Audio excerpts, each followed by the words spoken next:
Lately I was involved in a project to make the Moza MiniP launch commercial. And this will be some of the tips on how to improve your workflow when making a commercial, and inside a review of the Moza MiniP, and also some tips and tricks on how to shoot a whole 5-day commercial.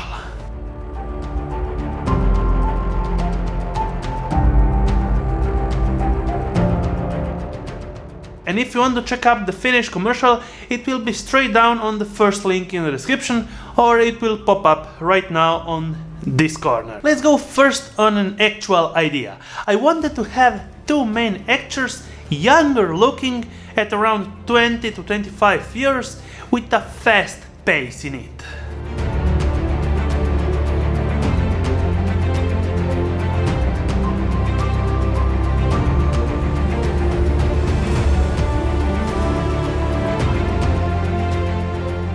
They had to share their point of view with different style of shooting in between the frames.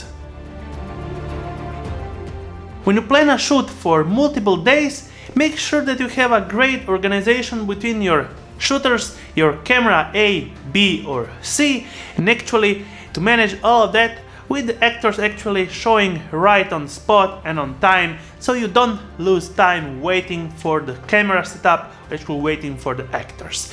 And yes, if you can make it, make sure that they take multiple dresses, so if you need it, they can dress up in a different way for a different type of shoot on the same day. Put all the points on a script and on a screenplay, so we will have a visible and clear look on what you are doing. When going for a fast-paced commercial where actual shoot and actual clips in the finished version will last no more than 1 second, it's always great to have a second camera shooter. Never knew a feeling better than today. At least what beginning of a brighter day. Letting in the feeling, mending what we break. So, me as the camera A and my colleague as the camera B. You will have a different type of perspectives, and you will actually not have to do and to reshoot a whole scene, because you have actually a second point of view, and you can switch in between the shoot when you are actually taking the main shoot and get a more dynamic perspective and have more footage to play with. On my shoots I always try to overshoot most of the times. And a lot of people will say, you are crazy. So let's have an example right here. I rented a Mini Cooper convertible for a lifestyle shoot part in the commercial, with actors dressed up just like they are going after for a sunset dinner.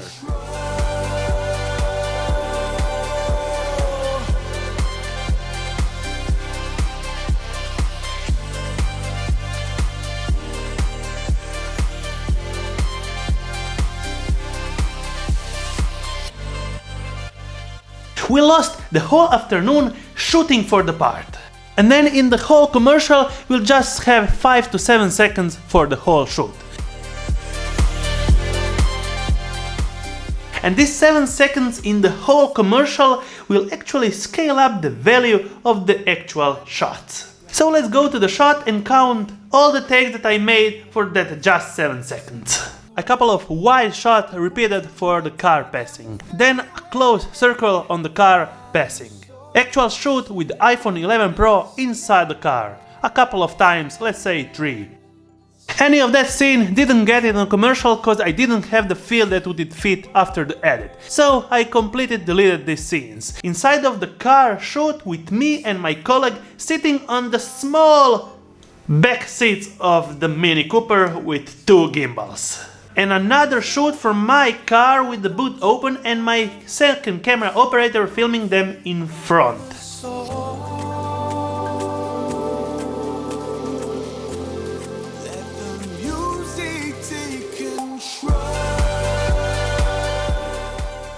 We never put that on commercial, but it was a great take. And a lot more takes to search for the valuable 7 seconds that will go into the commercial. Let's say we had a 90% overshoot. And let's go to another story that didn't go into the commercial. We lost the whole morning shooting on an empty great beach with a great view.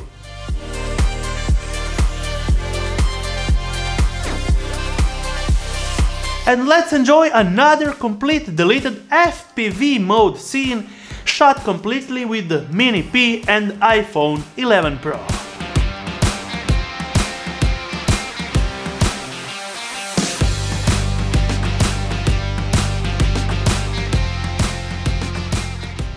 As you can understand, we had 3 completely ready Moza MiniP with the mirrorless mount on the smartphone and actually an action camera, so we are always ready to go and we don't lose time while filming and shooting for the commercial. Straight out of the box, I was really impressed about the MiniP, because it's really simple and actually without so much buttons and actual screens to play with, it was just ready to shoot, and actually our actress learned to shoot in under 10 minutes. She never used a gimbal. It was always the Moza MiniP on the main shoot without taking the need of an enhanced shoot with the actual camera to make it look better. It was just straight out of the MiniP, and that's why I like it. We're just making Inception mode so easily, just pressing 3 times this lower button and then making the whole scene look really awesome.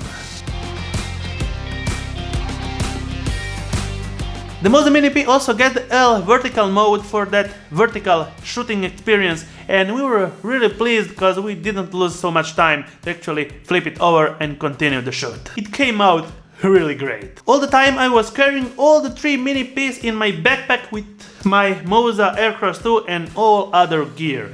And actually with the foldable design I was able to pack all of that in one single backpack.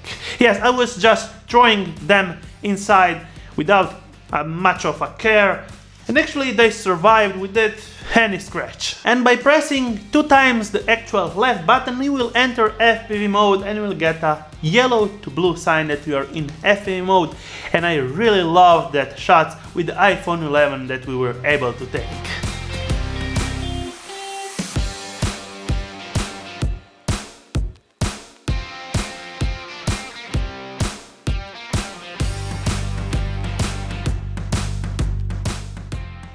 For the final shot we actually used the A7 III with the f1.8 50mm lens, and that's kind of the maximum for this setup. But if you are watching and actually getting that you can mount a full frame camera on this smartphone looking gimbal, you can take some pretty amazing professional shoot with it.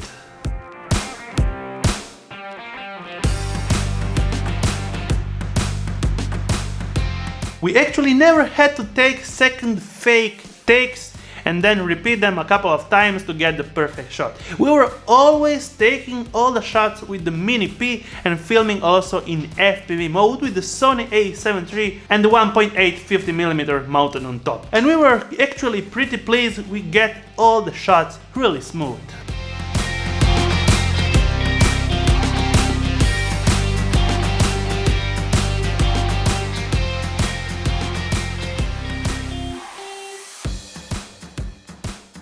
The MiniP can be also controlled with a camera control cable, and actually if you are lazy just press record or take a picture. It will depend on your camera. I was having the Sony cable, so if you are ordering Moza MiniP with other brands, you should check up on the Moza page and actually get your cable for your dedicated mirrorless camera. And actually the whole commercial was filmed with the Aircross 2 and my Sony A7 III mounted on top with my second shooter using the GH5. And for the BTS shoot I was actually all the time having the 1R mounted on my head, looking like a real weird nerdo.